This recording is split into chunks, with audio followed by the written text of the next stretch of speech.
गाय की गवाही। हजरत ख्वाजा गरीब नवाज का करामाती वाकया।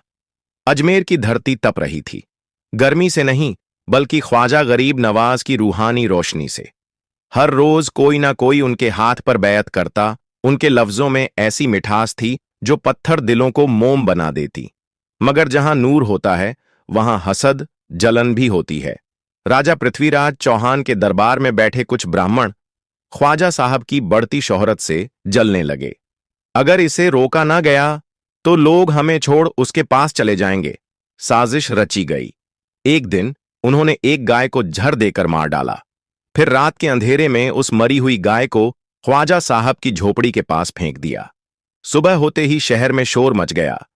ख्वाजा ने गाय को जबह कर दिया। लोग इकट्ठा हो गए, कुछ हैरान कुछ गुस्से में। ख्वाजा साहब को दरबार में लाया गया।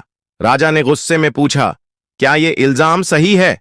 ख्वाजा गरीब नवाज ने नजरें झुकाकर बड़े इत्मीनान से कहा, सच्चाई को इंसानों की नहीं, अल्लाह की गवाही की जरूरत है। अगर मैं बेगुनाह हूं तो यह गाय खुद गवाही देगी। सन्नाटा छा गया।